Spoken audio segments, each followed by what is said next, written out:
ಮಾತೆ ಸಾವಿತ್ರಿ ಬಾಪುಲೆಯವರ ಜನ್ಮದಿನಾಚರಣೆ ಪ್ರಯುಕ್ತ ಸಾಕ್ಷರತೆಯ ಶಿಖರ ಸಮಾರಂಭವನ್ನು ದಮ್ಮದಿವಿಗೆ ಟ್ರಸ್ಟ್ ವತಿಯಿಂದ ದಿನಾಂಕ 15/1/2024 ಶುಕ್ರವಾರ ನಗರದ ಅಂಬೇಡ್ಕರ್ ಭವನದಲ್ಲಿ ಹಮ್ಮಿಕೊಳ್ಳಲಾಗಿತ್ತು. ಸುಮಾರು 1500ಕ್ಕೂ ಹೆಚ್ಚು ವಿದ್ಯಾರ್ಥಿಗಳು ಮ್ಯಾರಥಾನ್ನಲ್ಲಿ ಭಾಗವಹಿಸಿದ್ದರು. ನಂತರ ಡಾಕ್ಟರ್ BR ಅಂಬೇಡ್ಕರ್ ಅವರ ಮೊಮ್ಮಗ ರಾಜರತ್ನ ಅಂಬೇಡ್ಕರ್ ಅವರನ್ನು ನಗರದ MG ರಸ್ತೆಯಲ್ಲಿ ಅದ್ದೂರಿ ಮೆರವಣಿಗೆಯ ಮೂಲಕ ಸ್ವಾಗತಿಸಲಾಯಿತು. ನಂತರ ರಾಜರತ್ನ ಅಂಬೇಡ್ಕರ್ ಅವರು ಕಾರ್ಯಕ್ರಮ ಉದ್ಘಾಟಿಸಿ ಮಾತನಾಡಿದರು. ಇತ್ತೀಚಿನ ದಿನಗಳಲ್ಲಿ ಪ್ರಜಾಪ್ರಭುತ್ವದ ಉಳಿವಿಗಾಗಿ ಹೋರಾಟ ಅನಿವಾರ್ಯವಾಗಿದೆ. ಪ್ರಮುಖವಾಗಿ ಭಾರತದ ಚುನಾವಣೆಯಲ್ಲಿ EVM ಬಳಕೆ ಬೇಡ ಎನ್ನುವ ಸದುದ್ದೇಶ ನನ್ನದು. ಈಗಾಗಲೇ ಮುಂದುವರಿದ ರಾಷ್ಟ್ರಗಳು ಇದನ್ನು ವಿರೋಧಿಸುತ್ತಿವೆ ಎಂದು ಹೇಳಿದರು. ಭಾರತದ ರಾಷ್ಟ್ರ ಲಾಂಛನವನ್ನು ಬಳಸುವ ಜಾಗದಲ್ಲಿ ಸೆಂಗೋಲ್ನಂತಹ ರಾಜದಂಡವನ್ನು ಬಳಸುವ ಮೂಲಕ ಸಂವಿಧಾನದ ಆಶಯಗಳಿಗೆ ವಿರುದ್ಧವಾಗಿ ನಡೆದುಕೊಳ್ಳುತ್ತಿರುವ ಸನ್ನಿವೇಶಗಳು ಬೇಸರ ತರಿಸಿವೆ ಎಂದರು. ಸಮಾಜದಲ್ಲಿ ಇಂದಿಗೂ ಮೌಢ್ಯ, ಕಂದಾಚಾರಗಳನ್ನು ಪಾಲಿಸಲಾಗುತ್ತಿದೆ. ಮೌಢ್ಯದಲ್ಲಿ ಮಹಾಭಾರತದ ದ್ರೌಪದಿಯ ವಸ್ತ್ರಾಪಹರಣ ಸಂದೇಶಗಳನ್ನು ತಿಳಿಸಲಾಗುತ್ತದೆ. ಅಂತಹ ಮಹಿಳೆಯನ್ನು ಪಾಂಚಾಲಿ ಎಂದು ಬಿಂಬಿಸಲಾಗಿತ್ತು. ಆದರೆ ಸಂವಿಧಾನದ ಮೂಲಕ ಪ್ರಜ್ಞಾವಂತಿಕೆ ಬೆಳೆಸಿಕೊಂಡ ಮಹಿಳೆ ಈ ರಾಷ್ಟ್ರದ ಅತ್ಯುನ್ನತ ಪದವಿ ಪಡೆದು ರಾಷ್ಟ್ರಪತಿಯಾಗಿದ್ದಾರೆ. ಆದ್ದರಿಂದ ಮೌಢ್ಯ, ಕಂದಾಚಾರಗಳನ್ನು ಬಿಟ್ಟು ಸಂವಿಧಾನದ ಆಶಯದಲ್ಲಿಯೇ ಬದುಕುವುದು ಅತ್ಯಂತ ಸೂಕ್ತ ಎಂದು ರಾಜರತ್ನ ಅಂಬೇಡ್ಕರ್ ಹೇಳಿದರು. ಸಂವಿಧಾನ ಶಿಲ್ಪಿ ಅಂಬೇಡ್ಕರ್ ಅವರ ಸಂವಿಧಾನದ ಮೂಲಕ ಸಮಾಜಕ್ಕೆ ನ್ಯಾಯ ನೀಡುವ ಉದ್ದೇಶ ಹೊಂದಿದ್ದರು. ದೇಶದಲ್ಲಿ ಆಚರಣೆಯಲ್ಲಿದ್ದ ಅನಿಷ್ಟ ಗುಲಾಮಗಿರಿಯನ್ನು ತೊಡೆದು ತುಳಿತಕ್ಕೆ ಒಳಗಾದವರಿಗೆ ಶಿಕ್ಷಣ ನೀಡಬೇಕೆಂದು ಸಂವಿಧಾನ ರಚಿಸುವ ಮೂಲಕ ಮನುಸ್ಮೃತಿಗೆ ಅಂತಿಮ ಹಾಡಿದರು ಎಂದರು. ದಮ್ಮದಿವಿಗೆ ಚಾರಿಟಬಲ್ ಟ್ರಸ್ಟ್ನ ಮಲ್ಲಿಕಾರ್ಜುನ್ ರವರು ಮಾತನಾಡಿ, ಜನವರಿ 3 ರಾಷ್ಟ್ರೀಯ ಶಿಕ್ಷಕಿ ದಿನವನ್ನಾಗಿ ಘೋಷಣೆ ಮಾಡಬೇಕೆಂದು ಮತ್ತು ಸಾವಿತ್ರಿ ಬಾಪುಲೆಯವರಿಗೆ ಮರಣೋತ್ತರವಾಗಿ ಭಾರತ ರತ್ನ ಪ್ರಶಸ್ತಿ ನೀಡಬೇಕೆಂದು ಸರ್ಕಾರವನ್ನು ಒತ್ತಾಯಿಸಿದರು. ಕಾರ್ಯಕ್ರಮದಲ್ಲಿ ಬೀದರ್ನ ಪೂಜ್ಯ ಬಂತೆ ವರಜ್ಯೋತಿ ಸ್ವಾಮೀಜಿ, ಸಾಹಿತಿ ಮೂಡ್ನಾಕೂಡು ಚಿನ್ನಸ್ವಾಮಿ, ಹಿರಿಯ ಕವಿ Subbu Holeyar, doctor BC Bommayya, Shobha, doctor Tejovati ಮುಂತಾದವರು ಉಪಸ್ಥಿತರಿದ್ದರು.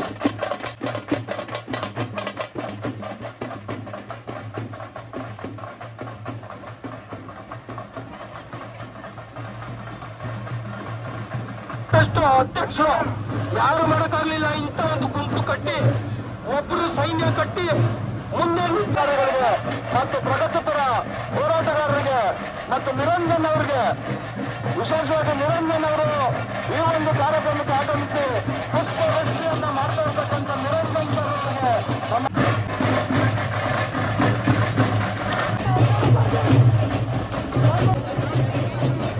ಏನು ಇವತ್ತು ಬಹಳ ಒಂದು ಅಚ್ಚುಕಟ್ಟಾಗಿ ದೊಡ್ಡ ವ್ಯಕ್ತಿ. ಯಾಕೆಂದ್ರೆ ಇಂಥ ವ್ಯಕ್ತಿ ನಮ್ಮ ತಾಲೂಕಿಗೆ ಇನ್ನು ಮುಂದೆ ಕೆಲಸ ಮಾಡಬೇಕು. ನಾನು ನೋಡಿರುವಂತ ವ್ಯಕ್ತಿ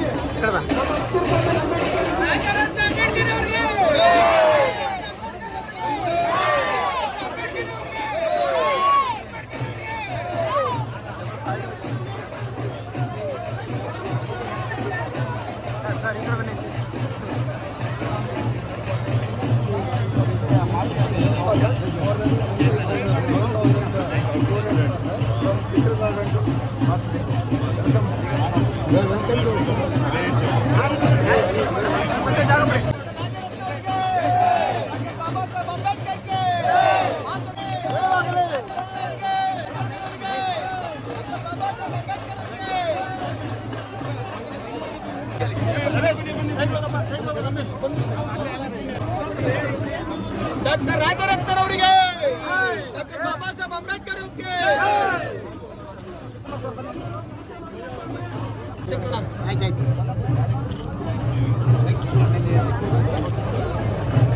ಆಯ್ತಾ.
ನಿಂತಿರ್ತಕ್ಕಂಥ ಅಕ್ಕಂದ್ರು ತಾಯಂದ್ರು ಚಿಕ್ಕ ಮಕ್ಕಳನ್ನ ಬೆಳೆಸಿ ದಯವಿಟ್ಟು ಕೂತ್ಕೊಳ್ಬೇಕು. ವಿದ್ಯುಕ್ತವಾಗಿ ವೇದಿಕೆ ಕಾರ್ಯಕ್ರಮ ಶುರುವಾಗುತ್ತೆ. ಯಾಕೆಂತಂದ್ರೆ ತಕ್ಷಣ ಅವರು ನೆಕ್ಸ್ಟ್ ಫ್ಲೈಟ್ಗೆ ಅನ್ಯ ಕಾರ್ಯಕ್ರಮದ ನಿಮಿತ್ತವಾಗಿ ಹೊರಡ್ತಾ ಇದ್ದಾರೆ. ಅದರಿಂದ ಅವರೆಲ್ಲರೂ ವೇದಿಕೆ ಈ ಒಂದು ಸಾಕ್ಷರತೆಯ ಶಿಖರ ಅಂತಕ್ಕಂಥ ವಿಶಿಷ್ಟವಾದಂಥ ಮತ್ತು ವಿನೂತನವಾದಂಥ ವೈವಿಧ್ಯಮಯವಾದಂಥ ಈ ಕಾರ್ಯಕ್ರಮವನ್ನ ಕನಕಪುರದಲ್ಲಿ ದಮ್ಮದೇವಿಗೆ ಚಾರಿಟಬಲ್ ಟ್ರಸ್ಟ್ನ ವತಿಯಿಂದ ಪರಮ ಪೂಜ್ಯ ಬಾಬಾ ಸಾಹೇಬ್ ಡಾಕ್ಟರ್ ಅಂಬೇಡ್ಕರ್ ಅವರ ಮೊಮ್ಮಗ ರಾಜರತ್ನಂರವರು ಈ ಕಾರ್ಯಕ್ರಮಕ್ಕೆ ಬರಬೇಕು ಅಂತ ಹೇಳಿ ನಾವು ಕೋರ್ಕೊಂಡಾಗ ಅವರು ತಮ್ಮ ಎಷ್ಟೇ ಕೆಲಸ ಕಾರ್ಯಗಳಿದ್ರೂ ಕೂಡ ಬದಿಗೊತ್ತಿ ಈ ಕಾರ್ಯಕ್ರಮಕ್ಕೆ ಆಗಮಿಸಿದ್ದಾರೆ ಕನಕಪುರಕ್ಕೆ. ಅವರಿಗೆ ಈ ಕನಕಪುರದ ಜನತೆಯ ಪರವಾಗಿ ಮತ್ತು ಈ ವೇದಿಕೆಯ ಪರವಾಗಿ ಹೃತ್ಪೂರ್ವಕವಾದಂತಹ ಸ್ವಾಗತವನ್ನ ನಾನು ಬಯಸ್ತಾ ಇದ್ದೀನಿ. ತಮ್ಮೆಲ್ಲರ ಜೋರು ಚಪ್ಪಾಳೆಯೊಂದಿಗೆ ರಾಜರತ್ನ ಅಂಬೇಡ್ಕರ್ ಸರ್ ಅವರಿಗೆ ಒಂದು ಕ್ಯಾಪ್ಷನ್ ಕೊಡೋದ್ರ ಮೂಲಕ ಅವರನ್ನ ಕನಕಪುರಕ್ಕೆ ಸ್ವಾಗತಿಸಬೇಕು ಅಂತ ಹೇಳಿ ನಾನು ವಿನಂತಿ ಮಾಡ್ತೀನಿ. ಅದೇ ರೀತಿ ನಮ್ಮ ಕಾರ್ಯಕ್ರಮವನ್ನ ಕಳೆದ 20 ವರ್ಷಗಳಿಂದ ನಿರಂತರವಾಗಿ ದಮ್ಮ ಮಾರ್ಗದಲ್ಲಿ ಬೆಂಬಲವನ್ನ ಕೊಟ್ಟು ಈ ಕಾರ್ಯಕ್ರಮಕ್ಕೆ ತನ್ನೆಲ್ಲ ರೀತಿಯ ಎಷ್ಟೇ ಕಷ್ಟ ಇದ್ರು, ಯಾವುದೇ ಪ್ರದೇಶದಲ್ಲಿದ್ರು, ಯಾವುದೇ ದೇಶದಲ್ಲಿದ್ರು ಕೂಡ ನಮ್ಮ ಕಾರ್ಯಕ್ರಮಕ್ಕೆ ದಮ್ಮ ಮಾರ್ಗದಲ್ಲಿ ಬೋಧನೆಯನ್ನ ನೀಡಿಕೊಂಡು ನಮಗೆ ಸಪೋರ್ಟ್ ಮಾಡ್ತಾ ಇರುವಂತ ದಮ್ಮ ದರ್ಶನ ಕೇಂದ್ರದ ಬಂತೆ ವರಜ್ಯೋತಿಯವರ ಪಾದಾರವಿಂದಗಳಲ್ಲಿ ನಾನು ನಮನಗಳನ್ನು ಸಲ್ಲಿಸಿ ಅವ್ರಿಗೆ ಈ ಕಾರ್ಯಕ್ರಮಕ್ಕೆ ಹೃತ್ಪೂರ್ವಕವಾದಂತಹ ಸ್ವಾಗತವನ್ನ ಬಯಸ್ತಾ ಇದ್ದೀನಿ.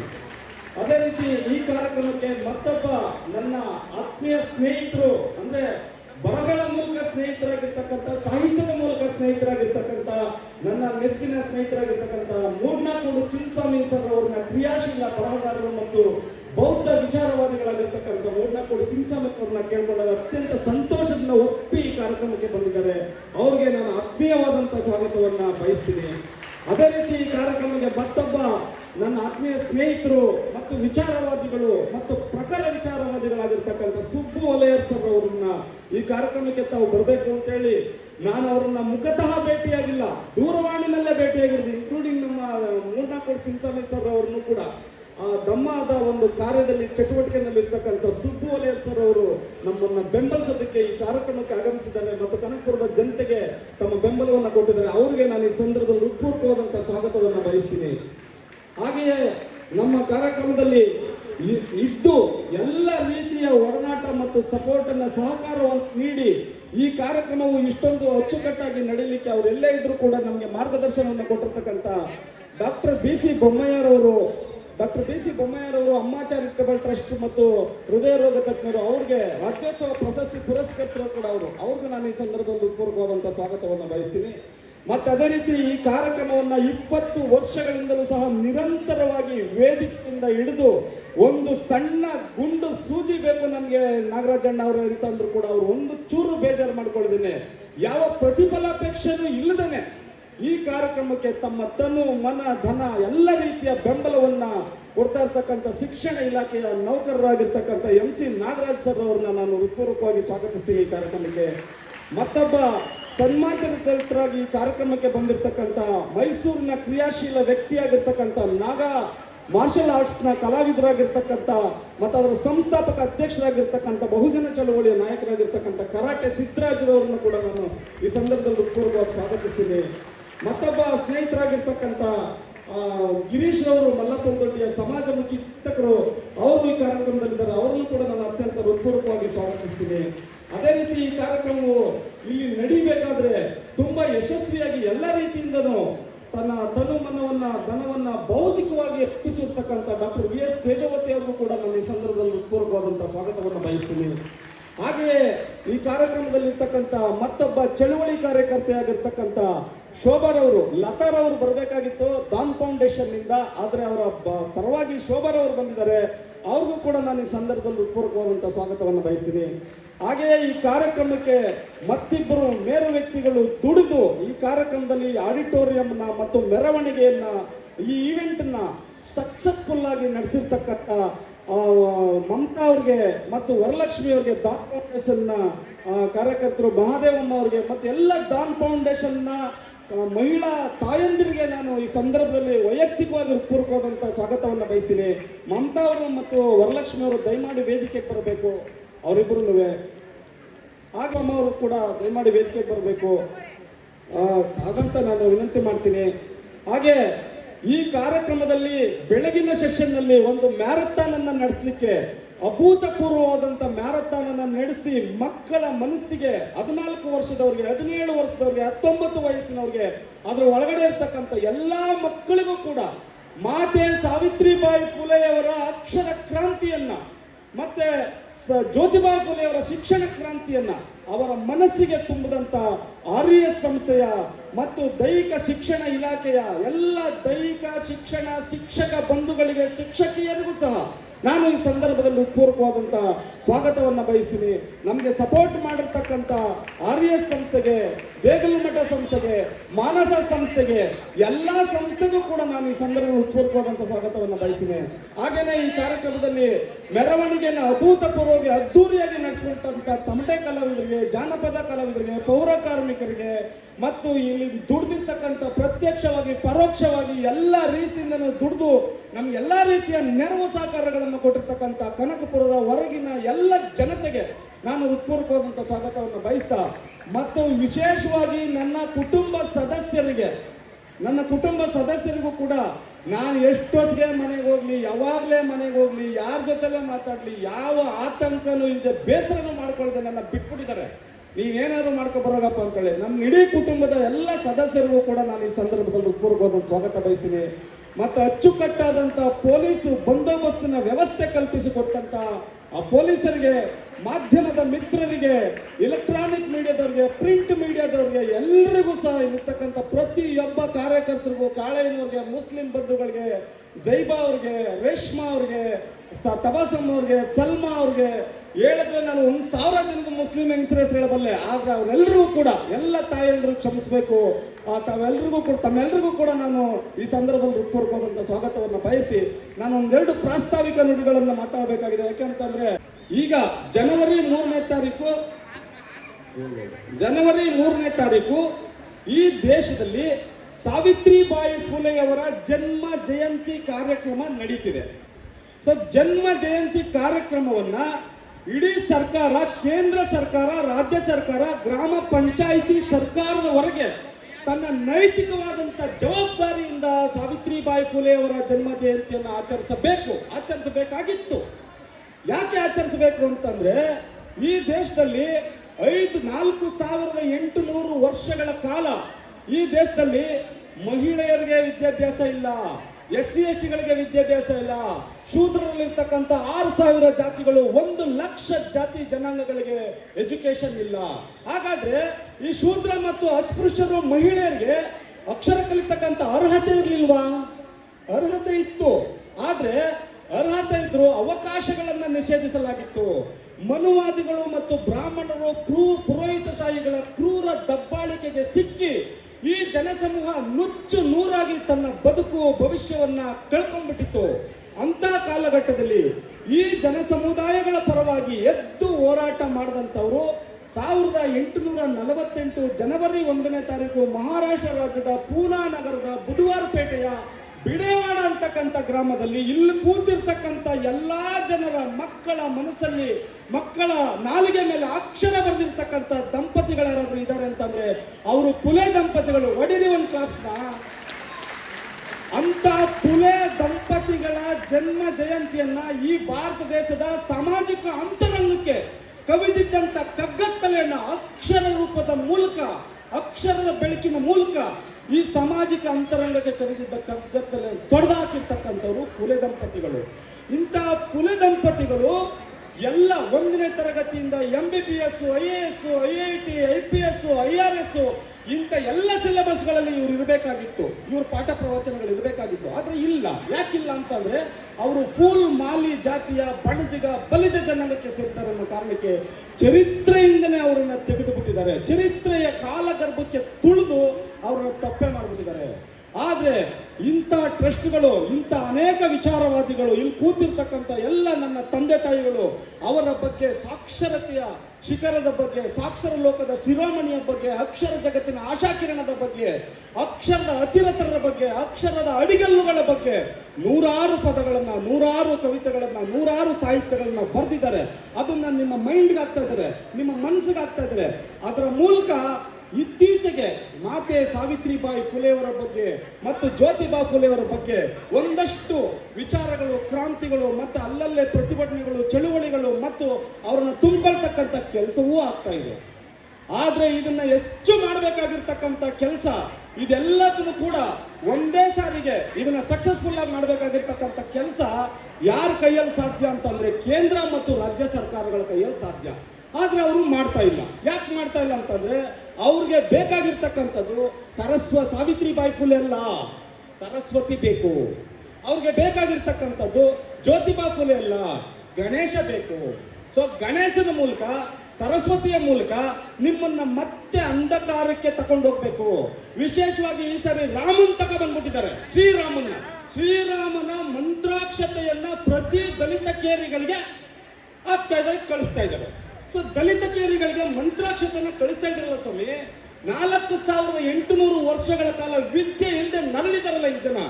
ಆಗ ಎಲ್ಲಿದ್ರು ರಾಮ, ಆಗ ಎಲ್ಲಿದ್ರು ಆಂಜನೇಯ, ಆಗ ಎಲ್ಲಿದ್ರು ಸರಸ್ವತಿ ಅವರು, ಆಗ ಎಲ್ಲಿದ್ರು ಗಣೇಶ ಅವರು, ಬೇಕಲ್ವಾ?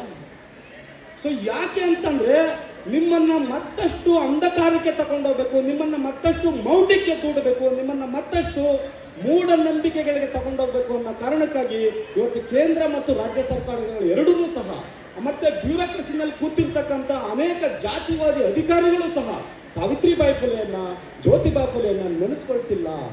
ಸೊ ಆ ಕಾರಣದಿಂದ ಇಂಥದ್ದೊಂದು ಪವಿತ್ರವಾದಂಥ ಕೆಲಸವನ್ನ ದಮ್ಮದೇವಿಗೆ ಚಾರಿಟಬಲ್ ಟ್ರಸ್ಟ್ ತನ್ನ ಹೆಗಲಿಗೆ ಏರಿಸಿಕೊಂಡಿದೆ.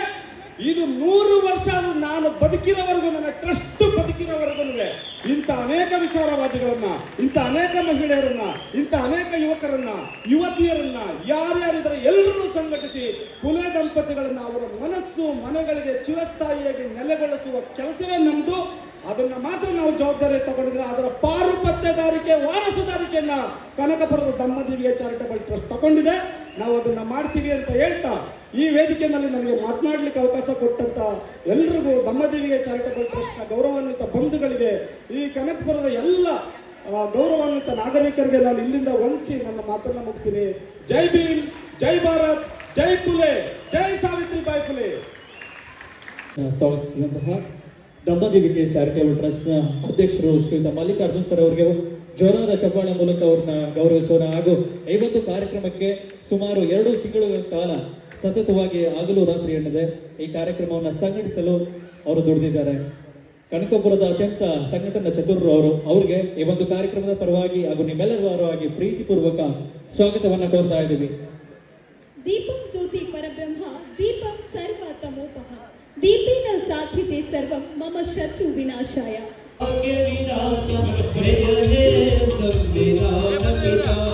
ಪ್ರಬುದ್ಧ ಭಾರತ ನಿವಾಸಿಸುತ್ತ ಬಯಸಿದೆ ಎಲ್ಲ,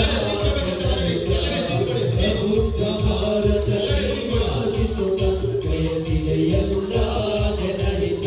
ಜಯ ಹೇ ಜಯ ಹೇ ಜಯ ಜಯ ಜಯ ಜಯ ಹೇ ಜಯ ಹೇ ಜಯ ಹೇ ಅಂಬೇಡ್ಕರ್ ಜಯ ಹೇ ಅಂಬೇಡ್ಕರ್ ಜಯ ಹೇ ಜಯ ಹೇ ಭಾರತ ಭಾಗ್ಯ ವಿಲಾಸ ಜಯ ಹೇ ಸಂವಿಧಾನ ಪಿತಾ ಜಯ ಹೇ ಸಂವಿಧಾನ ಪಿತಾ.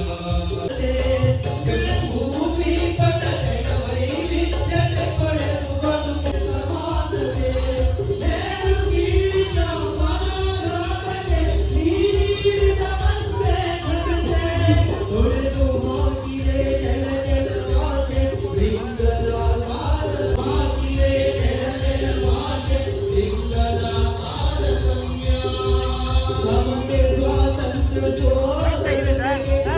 ನಿಮ್ಮ ಕೊಡುಗೆ ಭೂಮಿ ಭವ್ಯ ಒಂದೇ ಪರಮ ಶಿಕ್ಷೆ ಎಲ್ಲರಿಗೂ ಶ್ರೀ ಭಾರತದ ಗಂಡ ಸಂಹಿತೆ.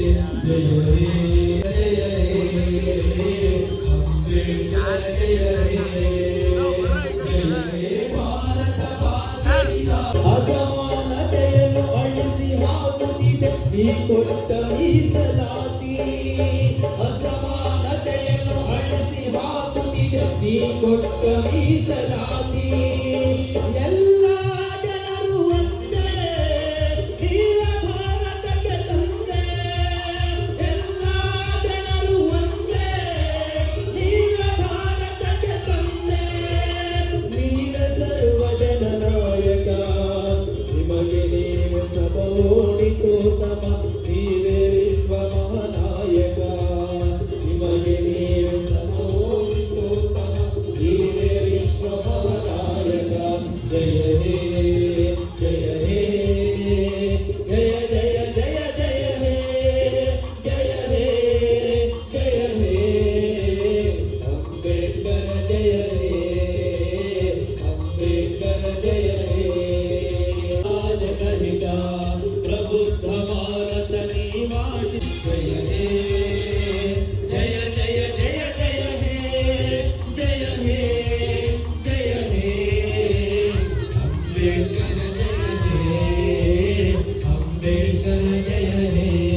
ರಾಜರತ್ನ ಅಂಬೇಡ್ಕರ್ ಅವರು ಈ ಒಂದು ಕಾರ್ಯಕ್ರಮವನ್ನ ಉದ್ದೇಶಿಸಿ ಮಾತನಾಡಲಿದ್ದಾರೆ.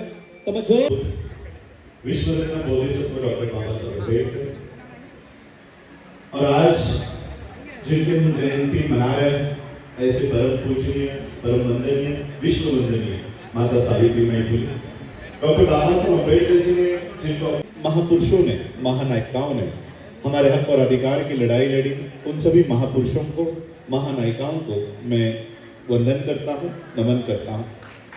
मंच पर उपस्थित सभी मान्यवर, मंच पर उपस्थित हमारे आदरणीय बंते जी और यहाँ पर उपस्थित सभी मेरे भाइयों को, बहनों को और माताओं को राजरत्न अंबेडकर का जय भीम। आप लोगों को मेरी हिंदी समझ में आएगी? समझ में आएगी हिंदी ना? अगर अच्छे दिन आएंगे समझ सकते हो तो मेरी हिंदी भी समझ सकते हो। आज जब हम ये रैली करके आ रहे थे, आप लोग भी रैली में थे, बहुत सारे फूल हमारे ऊपर डाले जा रहे थे। अभी भी बहुत सारे फूल यहाँ पर हमारे ऊपर डाले जा रहे थे। ये फूल पता है क्यों आज हमारे ऊपर बरस रहे हैं? ये फूल बरसाने के पीछे किन लोगों का त्याग है पता है? माता सावित्री माई फुले ने अगर अपने शरीर पर, अपने बदन पर उस समय कीचड़ नहीं खाया होता तो आज हमारे शरीर पर कोई फूल नहीं डाले होते, आज फूल नहीं बरसाए जाते होते। हमारे शरीर पर, हमारे अंग पर आज फूल आए, इसलिए माता सावित्रीबाई फुले को अपने शरीर पर कीचड़ खाना पड़ा था, गोबर झेलना पड़ा था, तब जाकर आज हमारे शरीर पर ये फूल बरसाए जाते हैं। और आज माता सावित्रीबाई फुले का जयंती हम मना रहे हैं और इसी में हमें माता फातिमा शेख को भूलकर नहीं चलेगा, क्योंकि अगर माता फातिमा शेख नहीं होती तो माता सावित्रीबाई फुले कभी भी शिक्षा के दरवाजे इस देश के स्त्रियों के लिए, लड़कियों के लिए खुले नहीं कर पाती। क्योंकि माता सावित्रीबाई फुले को जब उन्होंने शिक्षा का काम करना चाहा तब उनके अपने घर से उनको निकाल दिया गया और जब उनको निकाला गया तब माता फातिमा शेख ने माता सावित्रीबाई फुले को और मां ज्योतिराव फुले को अपने यहाँ पनाह देकर वो शिक्षा का काम अपने घर से चलवाया। और आज इसलिए जब माता सावित्रीबाई फुले इनका नाम आता है तब हमें फातिमा शेख इनको भूलकर नहीं चलेगा, हमें उनको भी, उनका जो उन्होंने त्याग किया है उस समय, वो त्याग को भी हमें याद करना होगा। आज जिस तरह से माता सावित्रीबाई फुले को हटाकर एक काल्पनिक शिक्षा की देवी हमारे ऊपर थोपी जा रही है। आज स्कूलों में, कॉलेजेस में शिक्षा की, एजुकेशन की गॉडेस देवी कौन है? सरस्वती। Not Saraswati but Savitri. सरस्वती शिक्षा की देवी नहीं है। शिक्षा की देवी इस देश में अगर कोई है तो वो केवल माता सावित्रीबाई फुले ये शिक्षा की देवी है। इस देवी ने हमारे लिए, हमारे बच्चों के लिए, हमारे स्त्रियों के लिए, हमारे लड़कियों के लिए आज शिक्षा के दरवाजे खोले। कोई काल्पनिक देवी देवता हम लोगों को शिक्षा के दरवाजे खोलने के लिए नहीं आया। और बाबा साहब अम्बेडकर जी के वजह से आज हम लोग एक अच्छी शिक्षा की व्यवस्था हम लोग आज इस देश में रख पाए। बाबा साहब अम्बेडकर जी ने अपना गुरु महात्मा फुले को क्यों माना? बाबा साहब अम्बेडकर बैरिस्टर है, बाबा साहब अम्बेडकर पीएचडी है, बाबा साहब अम्बेडकर एलएलडी है, डॉक्टरेट है। इतनी विश्व के सबसे ज्यादा पढ़े लिखे एशिया के बाबा साहब अम्बेडकर उस समय सबसे पहले व्यक्ति थे जो इतने पढ़ाई लिखाई किए, लेकिन उन्होंने अपना गुरु महात्मा फुले को माना, बुद्ध को माना, संत कबीर को माना। क्या इन लोगों के पास कोई बैचलर डिग्री थी, कोई डॉक्टरेट डिग्री थी, कोई डीलिट थी? इनके पास कोई डिग्री नहीं थी, लेकिन विश्व का सबसे ज्यादा पढ़ा लिखा आदमी, महामानव अपना गुरु किनको मानता है? बुद्ध को, फुले को, संत कबीर को। क्यों? क्योंकि ये वो महापुरुष थे जिन्होंने अपनी गुलामगिरी का कारण पहचाना था और आने वाले पीढ़ियों को अपने दुश्मन के बारे में बताकर ये चले गए थे। महात्मा फुले कहते हैं, मराठी में वो पोयम है, वो मराठी में बताना चाहूंगा, फिर इंग्लिश में या हिंदी में एक्सप्लेन करता हूं। महात्मा फुले कहते हैं कि विद्ये विना मती गेली, मती विना नीती गेली, नीती विना वित्त गेले, वित्त विना शूद्र खचले, एवढे अनर्थ एका अविद्येने केले।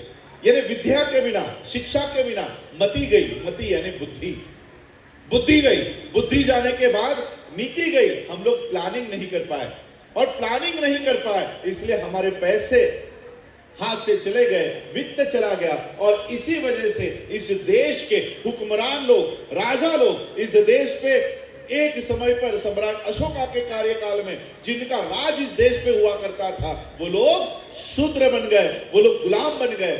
हमारे गुलामी का कारण क्या बताकर गए महात्मा फुले? कि शिक्षा हमारे हाथ से खत्म कर दी गई, विद्या हमारे हाथ से खत्म कर दी गई। ये एक वजह हम लोगों को गुलाम बनाने के लिए इस देश में लाई गई। और इसीलिए बाबा साहब अंबेडकर जी ने महात्मा फुले को अपना गुरु माना, और बाबा साहब अंबेडकर जी ने नया नारा दिया कि शिक्षा शेरनी का दूध है, जो भी कोई इसे पिएगा वो दहाड़ेगा। और बाबा साहब अंबेडकर जी ने महात्मा फुले को जो बीमारी बताई दी, उसका इलाज बाबा साहब अंबेडकर देकर गए कि टू एजुकेट, शिक्षित बनो। जब शिक्षित बनोगे तब इस गुलामी से बाहर आओगे। और इसलिए वो काम खुद बाबा साहब अंबेडकर जी ने किया, और हम लोगों को पिछली 2500 सालों से जो गुलामी इस देश में थोपी गई थी, बाबा साहब अंबेडकर जी ने इस देश का संविधान बनाकर हम लोगों को उस गुलामी से बाहर किया। आर्टिकल 13 आप लोगों के संविधान में, आपके घरों में ये संविधान होगा, कभी पढ़िएगा। संविधान लागू होने से पहले इस देश में मनुस्मृति थी। जिस समय माता सावित्री माई इस देश में संघर्ष कर रही थी, उस समय भी मनु का कानून था। जिस समय बाबा साहब अंबेडकर पढ़ाई कर रहे थे, उस समय भी मनु का कानून था। इस मनु के कानून को मनुस्मृति बोलते हैं। इस मनुस्मृति को बाबा साहब ने कैसे हटाया? जब बाबा साहब ने आर्टिकल 13 लिखा, तब बाबा साहब लिखते हैं कि इस देश में जितने भी कानून इस देश से पहले है, इस संविधान के लागू होने से पहले जितने भी कानून हैं, जितने भी रीतियां हैं, जितने भी रिवाज है, मैं आज से उसे शून्य घोषित करता हूं। एक लाइन में बाबा साहब अंबेडकर जी ने 2500 सालों के मनुस्मृति को इस देश से हमेशा हमेशा के लिए खत्म कर दिया। और बाबा साहब के संविधान की वजह से आज जो कौम गले में हांडी और पीठ पे झाड़ू लगाने पर मजबूर कर दी गई थी, आज वो कौम इस देश की राष्ट्रपति बनती है। इस देश में एक समय था, याद करो, पांचाली पता है? पांचाली का नाम सुना है? द्रौपदी।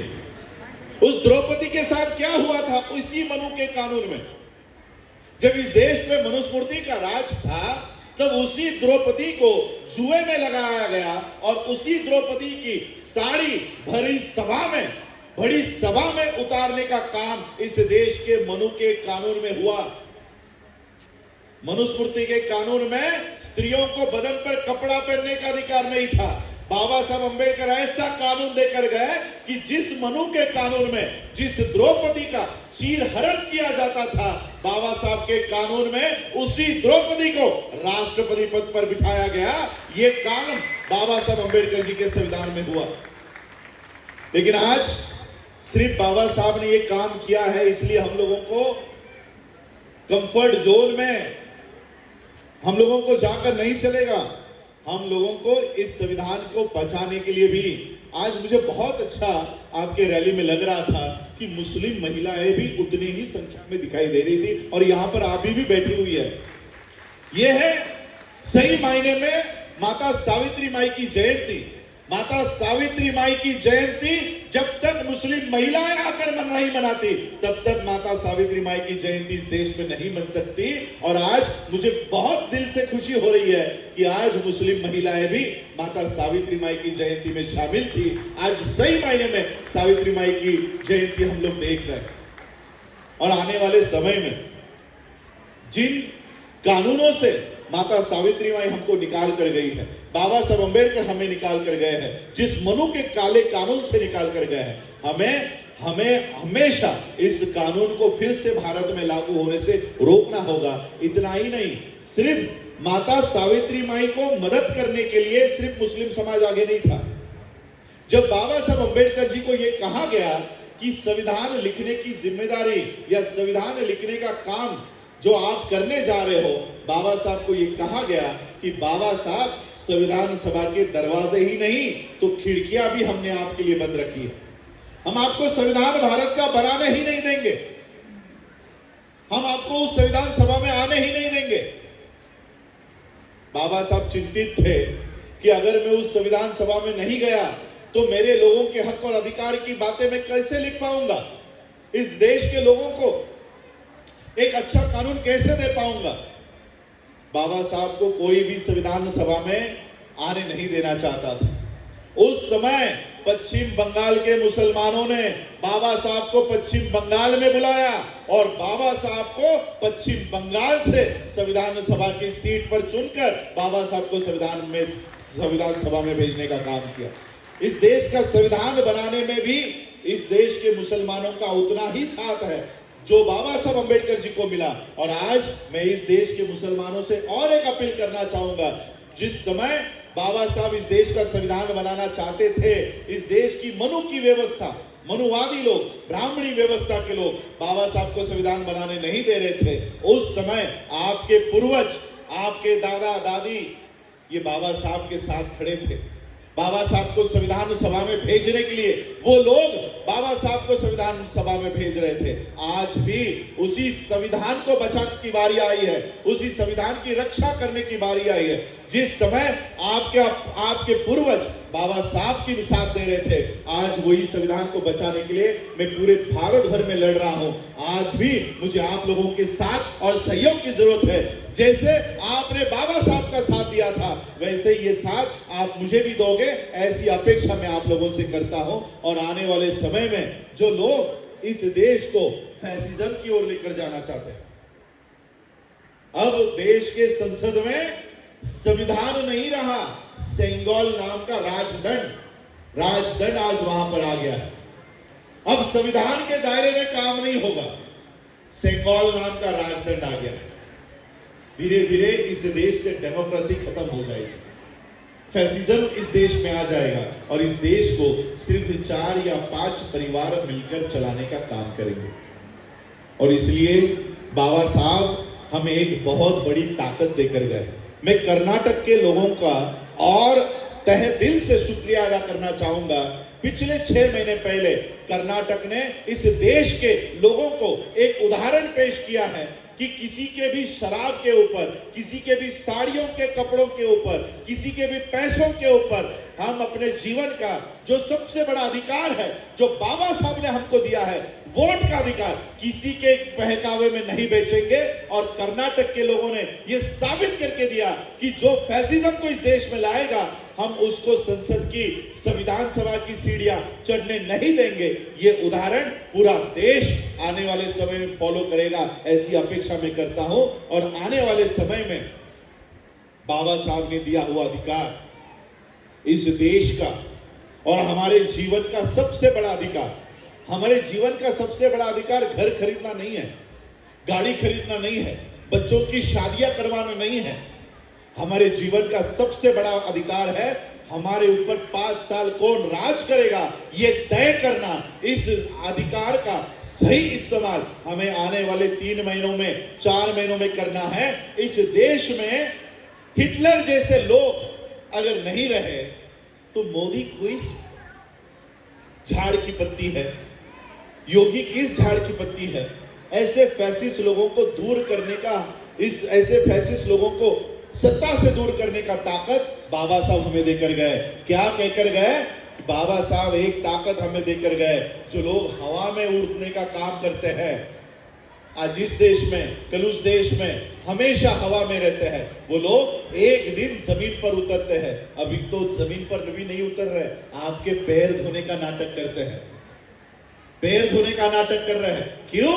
क्योंकि बाबा साहब ने आपको एक बहुत बड़ा अधिकार दिया है, वोट का अधिकार, ये वोट का अधिकार सही मायने में इस्तेमाल करो और ऐसे लोगों को सत्ता से बाहर रखने का काम, संसद से बाहर रखने का काम, जो लोग भारत के संसद को बदलने का काम कर रहे हैं, भारत के नेशनल सिंबल को बदलने का काम कर रहे हैं, संसद में से संविधान को हटाकर सेंगोल नाम का राजदंड लाने का काम कर रहे हैं, ऐसे लोगों को संसद की सीढ़ियां चढ़ने नहीं देने का अधिकार भी बाबा साहब ने हमें देकर गए हैं। और इसलिए ये काम हम लोगों को आने वाले समय में भी करना है। आज मैं आप सभी लोगों का तहे दिल से शुक्रिया अदा करना चाहता हूं कि इतने अच्छे कार्यक्रम के लिए आप लोगों ने मुझे बुलाया, उसके लिए सबका आभार व्यक्त करता हूं। आप लोगों ने मुझे समय दिया, उसके लिए बहुत बहुत धन्यवाद। मंच पर सभी वक्ताओं का आभार व्यक्त करता हूं और यही अपनी वाणी को विराम देता हूं। जय भीम, नमो बुद्धाय, जय भारत। ಜ್ಯೋತಿಬಾ ಫುಲೆ ಸಂತ ಕಬೀರರು ತಮ್ಮ ಜ್ಞಾನದ ಮೂಲಕ ಕಂತರಿಸಿದರು. ಮಾತೆ ಸಾವಿತ್ರಿಬಾಯಿ ಫುಲೆ ನೀಡಿದ ಶಿಕ್ಷಣದಿಂದ ಶೋಷಿತರು ಇವತ್ತು ಶಿಕ್ಷಣ ಪಡೆಯುವಂತಾಯಿತು. ಅಂದಿನ ಮನುಸ್ಮೃತಿಯಲ್ಲಿ ಹೆಣ್ಣು ಶಿಕ್ಷಣ ಪಡೆದೇ ಶೋಷಣೆಗೆ ಒಳಗಾಗಿದ್ದಳು. ಆದರೆ ಬಾಬಾ ಸಾಹೇಬ್ ಅಂಬೇಡ್ಕರ್ ಅವರು ಅವರ ಸಂವಿಧಾನದಿಂದ ಇನ್ನು ದೇಶವನ್ನು ಆಳುವ ರಾಷ್ಟ್ರಪತಿ ಆಗಿದ್ದಾರೆ. ಈ ದೇಶದ ಎಲ್ಲ ಜನರು ಸಮಾನತೆ ಸಹಬಾಳ್ವೆಯಿಂದ ಬದುಕಿದ್ದಾರೆ ಎಂಬ ಮಾತುಗಳನ್ನು ಆಡಿದಂತ ವಿಶ್ವರತ್ನ ಡಾಕ್ಟರ್ ಬಿ ಆರ್ ಅಂಬೇಡ್ಕರ್ ಅವರ ಮೊಮ್ಮಗ ರಾಜರತ್ನ ಅಂಬೇಡ್ಕರ್ ಅವರಿಗೆ ಒಂದು ಜೋರಾದ ಚಪ್ಪಾಳೆ ಮೂಲಕ ಅವರನ್ನ ಅಭಿನಂದಿಸೋಣ. ಅಧ್ಯಕ್ಷರಾದ ಮಲ್ಲಿಕಾರ್ಜುನ್ ಸರ್ ಅವರು ಹಾಗೂ ಎಲ್ಲ ಪದಾಧಿಕಾರಿಗಳು ನಡೆಸಿಕೊಡಬೇಕಾಗಿ ಕೇಳ್ಕೊತಾ ಇದ್ದೀನಿ. 50 ಕಾರ್ಯಕ್ರಮಕ್ಕೆ ಬಿಡುವು ಮಾಡಿಕೊಂಡು ಕಾರ್ಯಕ್ರಮಕ್ಕೆ ಆಗಮಿಸಿ ಕಾರ್ಯಕ್ರಮವನ್ನು ಯಶಸ್ವಿಗೊಳಿಸಿದಂತಹ ವಿಶ್ವರತ್ನ Bharat Ratna doctor B R Ambedkar ಅವರ ಮೊಮ್ಮಗ ರಾಜರತ್ನ ಅಂಬೇಡ್ಕರ್ ಅವರಿಗೆ ಅತ್ಯಂತ ಪ್ರೀತಿಪೂರ್ವಕ ಧನ್ಯವಾದಗಳು. ದಯಮಾಡಿ ಎಲ್ಲರೂ ಎದ್ದು ನಿಂತು ಜೋರ ಚಪ್ಪಾಳೆಗಳ ಮೂಲಕ ಸಂವಿಧಾನ ಸಭೆ ಡಾಕ್ಟರ್ ಬಿ ಆರ್ ಅಂಬೇಡ್ಕರ್ ಅವರ ಮೊಮ್ಮಗ ರಾಜರತ್ನ ಅಂಬೇಡ್ಕರ್ ಅವರಿಗೆ ಗೌರವವನ್ನು ಸಲ್ಲಿಸೋಣ.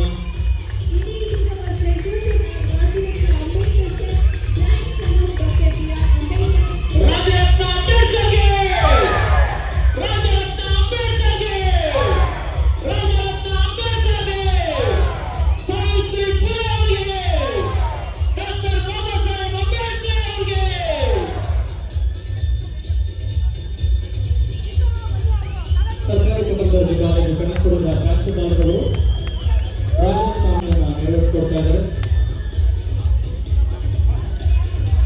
ಮಾನವತಾವಾದಿ ರಾಮ್ಜಿ ಭೀಮರಾವ್ ಅಂಬೇಡ್ಕರ್ ಕರ್ನಾಟಕದ ಕನಕಪುರ ತಾಲೂಕಿಗೆ ಆಗಮಿಸಿ ಗಾಂಧೀಜಿಯವರಿಗೆ ಪ್ರಶ್ನೆ